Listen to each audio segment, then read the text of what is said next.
नमस्कार, जय हिंद।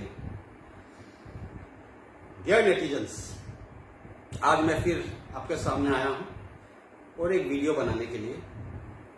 और आज का वीडियो बहुत मज़ेदार है, आप लोग ज़रूर लास्ट तक देखिए। आज का जो टॉपिक है, दूध का दूध और पानी का पानी। हमारा जो रिपोर्टर है, ऑनेस्ट रिपोर्टर, उसका हर वीडियो में यही ज़्यादातर डायलॉग होता है, हर मामला का दूध और पानी का पानी होना चाहिए। तो चलो आज दूध का दूध और पानी का पानी हो ही जाए। तकम जी, चलिए। डियर नेटिजन्स और अरुणाचल के जितने लोग हैं जो मेरे वीडियो को देख रहे हैं इस वक्त, और जो हमारे गोदी मीडिया के जो अंधभक्त है, उनको मैं रिक्वेस्ट करता हूं कि मेरा वीडियो जरूर आप अपना भगवान को जरूर पहुंचाइए। ये वीडियो उन तक पहुंचना चाहिए। उस दिन जब ये केस चला था ओंचिया का घर में, तो उस वीडियो फ्रेम में हमने ओंचिया जी चेयर में बैठा हुआ, तकम रिपोर्टर खड़ा हुआ था, ये दोनों का बीच कॉन्वर्सेशन हो रहा था। और ठीक तकाम का पीछे में चेयर पे कोई एक आदमी बैठा हुआ था जिसका पेड़ नजर आ रहा था। तो जहां तक हमें पता है, हमें जहां तक पता है कि उस दिन ओंचिया का घर में तकम रिपोर्टर, उसके बॉडीगार्ड, पीएसओ, 2 कैमरामैन गए थे, 4 आदमी। हमें तो ऐसा लगा था भी, मतलब उसका हिसाब से 4 आदमी ही गया था। 2 कैमरामैन था, एक पीएसओ था, एक वो खुद था। हमने सोचा था कि शायद वो पीएसओ वो चेयर में बैठा हुआ, क्योंकि उसकी शक्ल नहीं दिखाई दे रहा था ना, उसका सिर्फ पाँव नजर आ रहा था। तो हमने सोचा पीएसओ होगा, वह बैठा होगा और 2 कैमरामैन अपना वो फिल्मिंग कर रहा होगा, और तकम जी उनसे वो सॉल्व कर रहा था अपना मैटर। लेकिन एक बहुत मजेदार बात पता चला है नेटिजन्स, आप लोग जरूर मेरा बात को ध्यान से गौर कीजिए और सुनिए। उस दिन तकम द रिपोर्टर, ऑनेस्ट रिपोर्टर, उसके साथ पीएसओ, उसका 2 कैमरामैन, ये लोग तो थे ही। उसका अलावा उनके साथ 3 बंदे गए थे, 3 बंदा। वो 3 बंदा, तकम जी आप बताएंगे वो 3 बंदा कौन है? फिलहाल तो मैं बताने वाला हूं। आप उस दिन जब आपके साथ 3 बंदा गया था, उस 3 बंदा को किस लिए उसके घर लेके गए थे आप? उनका तो कुछ वजह होगा ले जाने का। अगर वजह था तो उनको आपने वीडियो का सामने में क्यों नहीं लाया, या उनका बारे में क्यों नहीं बताया कि ये 3 बंदा क्यों आया है? आपका तो एक पर्सनल इशू था ना ये ओंचिया का साथ में, इसका कमेंट को लेके, वही आप दोनों सॉल्व करना था। उससे माफी मांगना था आपको, जो उसने माफी भी मांगा। वो 3 बंदा कौन था जिसको आप लेके गया था?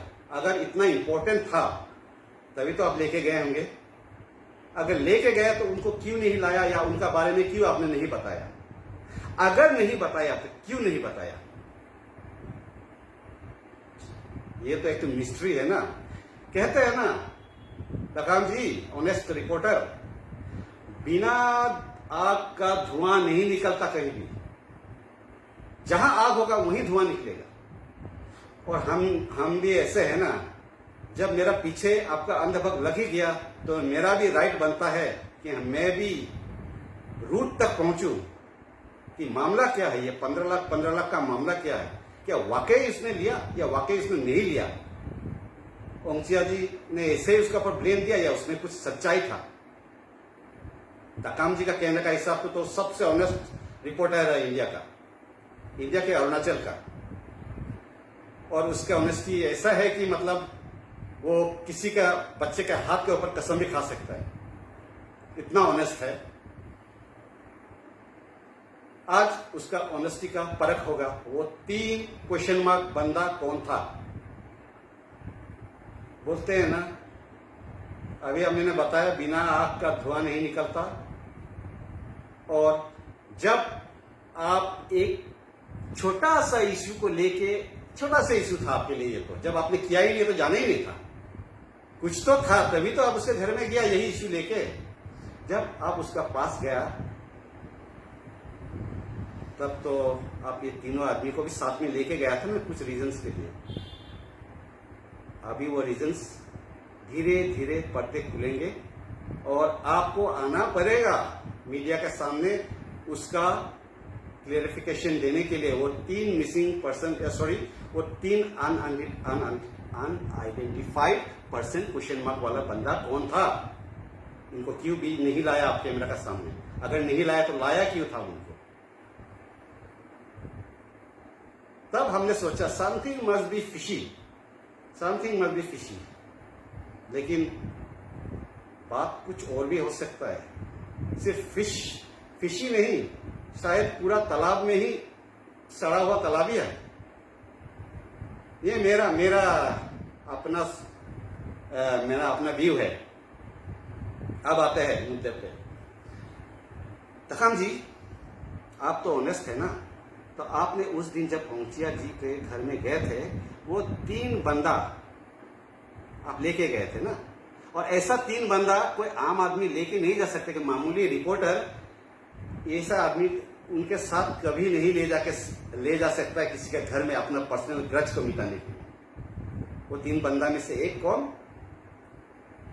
गवर्नमेंट ऑफिसर था ना, कोई बड़ा वाला, फॉरेस्ट डिपार्टमेंट का, एक फॉरेस्ट डिपार्टमेंट का हेड था, एक उस कत्था मिल का मालिक था, और एक उस कत्था मिल का या लैंड का, उस कत्था बारी का शायद, या लैंड का मालिक था। 3 बंदा, एक टॉप क्लास फॉरेस्ट ऑफिसर, दूसरा मिल का मालिक, कत्था मिल का मालिक, और तीसरा वो कत्था एरिया का जो लैंड का मालिक या मिल का लैंड का मालिक, कोई भी हो दोनों में से, या दोनों बोथ। ये 3 बंदा को आप क्यों लेके गए थे इनके घर पे? और एक गवर्नमेंट ऑफिसर कैसे राजी हुआ आपके साथ जाने के लिए, आपके पर्सनल ग्रज के लिए? ये 3 बंदा क्यों आया? वही केस रिलेटेड है ना, तो ये 3 आदमी को क्यों लाया आप? जब लाया तो आपने उनको वीडियो के सामने क्यों नहीं लाया? क्लियरिफाई क्यों नहीं किया कि इन तीनों को क्यों लाया गया और ये क्यों आए वहां? और मैं भी पूछना चाहता हूं, एक जो गवर्नमेंट ऑफिसर, बड़ा वाला ऑफिसर जो वहां गए थे, वो एक रिपोर्टर के साथ कैसे वहां पहुंच गए? एक रिपोर्टर के साथ जो कत्था मिल का मालिक, फॉरेस्ट का ऑफिसर, और जो कत्था का लैंड का मालिक, एक रिपोर्टर का साथ एक छोटा इश्यू के लिए उसके घर चला जाते हैं, और इनके बारे में बिल्कुल कुछ नहीं बताया आपको, उसको छुपा के रखा आपने। इनको लाने का मकसद क्या था? और डियर नेटिजन्स और डियर जो उनका फॉलोअर्स है, अंधाभक्त फॉलोअर्स, आप भी सोचिए, अगर आपके घर में, सोचिए आपने कुछ ऐसा ही कुछ कमेंट दे दिया किसी के ऊपर, कोई रिपोर्टर के ऊपर, और वो रिपोर्टर आपके घर पहुंचते हैं, 2 कैमरामैन, एक गनमैन, और खुद भी गन रखा हुआ है, उस दिन दिखाया था उसने, अपने प्रोटेक्शन के लिए रखता है, गन लेके किसी का घर पे घुस जाना, और उसके साथ फॉरेस्ट का ऑफिसर, मिल का मालिक और कत्थाबारी का लैंड का मालिक, वो सब इकट्ठा आपके घर में पहुंचेंगे तो आपका हालत क्या होगा? एक नॉर्मल आदमी का हालत क्या होगा? वो तो डर के कांपेगा ना। क्या बात है भाई, इतना बड़ा बड़ा ऑफिसर्स मेरा घर में, गनमैन मेरा घर में, रिपोर्टर मेरा घर में, मिल का मालिक, मिल का मालिक, कत्था बारी का मालिक, ये सब मेरे घर में। आप सोचेंगे ना ये, तो वही चीज पहुंचिया जी के पास साथ हुआ था। आप सोचिए, ये छोटा मोटा केस था ना, रफा दफा कर सकता था, उसने इतना बार माफी मांग लिया। उस समय अगर माफी करके छोड़ देता ना, हम लोग ये केस कभी नहीं उठाता। बाकी सब भी हम लोग भूल जाता है, चलो आपने हमारा डीसीएम साहब को भी लपेटे में ले लिया, हमारा समाज को भी आपने करप्टेड कहा, पूरा समाज को आपने रिमार्क्स दिया ऐसे करप्टेड समाज करके, और आपने डीसीएम को भी एलिगेशंस लगाया, ऊपर से हमारे कस्टम और ट्रेडिशन को आप ठुकरा के डिसरिस्पेक्ट करके उसे घर में घुस गया। आप ये मत बताइए कि आप खमती का घर में घुसने का नियम नहीं पता है। आपने हमारा समाज को भी रिस्पेक्ट किया, हम लोग वो सब भूल जाते हैं। चलो उसको उसने गलती किया, उसके माफ कर दिया, बस मामला खत्म होना था। आप इश्यू तो लंबा बढ़ेगा ना, आप तो जाएंगे, ये बहुत लंबा तक जाएंगे जब तक आप एपोलॉजी नहीं मांगेंगे हमारे खमती समाज से। आप इतना आसानी से हमारा समाज का करप्टेड समाज, हमारे समाज को डेरोगेटिव रिमार्क्स करोगे, आप हमारे समाज को, हमारे ट्रेडिशन और कस्टम पे जूता मारोगे, और हम ऐसे छोड़ देंगे, ऐसे छोड़ देंगे, जाने दे। आप अगर अपने आप को ऑनेस्ट रिपोर्टर बोलते हैं आप, हर बार हमें सीने तान के चलता हो, अरुणाचल का सबसे ऑनेस्ट रिपोर्टर, मतलब सेल्फ प्रोक्लेम्ड। आप खुद सोचिए ये बात। आप बताइए, आप एपोलॉजी मांगेंगे? इतना कुछ कर दिया आपने, मैंने बताया ना, आपने हमारे ट्रेडिशन को जूता मारा है, आपने हम सबको करप्टेड समाज का लोग बोला है। आपको हमने सिर्फ इतना बोला कि आप हमारा समाज का सेंटिमेंट्स को हर्ट किया है। हमारा ये पूरा खमती सिंफो समाज सब आग जल रहा है, हमारा सेंटिमेंट जल रहा है। आपने हमारे ट्रेडिशंस को जूता मारा, हमको करप्टेड समाज बोला। और आप इतना ऑनेस्ट रिपोर्टर है, इतना बड़ा रिपोर्टर है, तो आप थोड़ा झुकने भी सीखिए। अगर आप थोड़ा झुक के आप जानते हैं आपने गलत किया, वो तो गलत किया थी, आपने उससे ज्यादा बड़ा गलती किया। आपका अंधभक्त फॉलोअर्स लोग भी खुद कहते हैं, हाँ हमारे तकम का साइड में भी गलती हुआ, उसका तो है ही, उसका भी हुआ, लेकिन माफी नहीं मांगेंगे। उनका कहने का मतलब ये लोग ऐसे ही कमेंट करते हैं। तो आप क्या करेंगे अभी? आप झुक के थोड़ा ईगो को हटा के खमती समाज को एपोलॉजी मांगेंगे कि नहीं? अगर आप मांगेंगे तो हम आपको माफ कर देंगे। हमारा लोग का दिल बहुत बड़ा है, हम लोग बुद्धिशाली लोग, लेकिन आप ईगो को अगर आप रखेंगे और बोलेंगे भाड़ में जाए, हम तो माफी मांगेगा ही नहीं, तब तो नहीं होगा तकम। आपको एपोलॉजी मांगना ही होगा। अगर आप नहीं मांगेंगे तो अभी तो सिर्फ स्टूडेंट यूनियन ने जिस मेमोरेंडम दिया है, सिर्फ वन सेक्शन ऑफ ऑर्गेनाइजेशन, अभी तो बहुत ऑर्गेनाइजेशन को निकलना बाकी है। महिला, यूथ और बहुत ऑर्गेनाइजेशन, यहां तक कि और दूसरे ट्राइब के ऑर्गेनाइजेशन भी निकलने वाले हैं। आपको भी अभी भी वक्त है, थोड़ा बड़ा आदमी बनने का एक वो दिखाइए कि आप सचमुच एक बड़ा आदमी है, ऑनेस्ट आदमी है। ऑनेस्ट आदमी का मतलब दिल भी इसका सच्चा ही होगा। झुकना सोचिए, जो झुकता है ना वही इंसान है। जो अकड़ के रहता है ना वो मरा हुआ आदमी होता है। जो मरा हुआ डेड बॉडी अकड़ के रहता है, हिलता नहीं। जो जिंदा आदमी है ना झुकने जानता है। झुक के आप एपोलॉजी मांगते ना, हम लोग खुश होते आपसे, आपको हम अपना भाई मानते हैं। चलो उससे गलती हुआ, कोई बड़ा बात नहीं है एपोलॉजी मांगना। आपने एक समाज का साथ में आपने कितना बड़ा एलिगेशंस लगाया समाज के ऊपर, हमारा कस्टम और ट्रेडिशंस को जूता मारा है। फिर भी आप देखिए यहाँ का समाज कितना सभ्य है। लीगल वे में जाके सिर्फ एक मेमोरेंडम दिया, आपको चांस दिया है, लेकिन आपका ईगो शायद कुछ ज्यादा ही ऊपर है। तो आपका एपोलॉजी का इंतजार है, और हमें ये भी जवाब दीजिए कि ये 3 आदमी को आपके साथ क्यों आया, आप इनके साथ क्यों लेके आया। और मैं इन 3 बंदे को भी पूछना चाहता हूं, स्पेशली फॉरेस्ट ऑफिसर्स को, कि आप कैसे एक रिपोर्टर के साथ आ गए वहां? क्या वो आपको जबरदस्ती लेके आया है या अपने मर्जी से आया है? अगर आया है तो किस लिए आया है आप लोग? कुछ तो कारण होगा उसके घर में आने के लिए। ये सोचने वाला बात है ऑफिसर जी। आप लोग एक साथ आने का मतलब क्या है? क्या मछली का तालाब पूरा गंदा था, या सिर्फ वो मछली गंदा था, या क्या वो 15 लाख वाला बात सही था ओंगचिया का, या ये सिर्फ अफवाह था? क्योंकि जब तक फ्रेम में ओंगचिया जी और तकम जी था तब तक ठीक था, बात किया था हमें भी पता नहीं।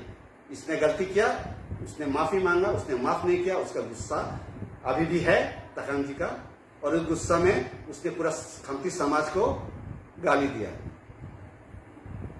अभी तो ये 3 बंदा का भी आप क्लेरिफाई कीजिए, किस लिए आया, कैसे लेके आया, और कैसा गवर्नमेंट ऑफिसर्स आपके साथ आ गया। क्या ये हमारे गवर्नमेंट ऑफिसर्स इतना डरते हैं कि एकदम एक रिपोर्टर का साथ बुलाया तो वो उनके साथ चले आए, और आए हैं तो किस लिए आए हैं, कुछ तो कारण के लिए आए हैं।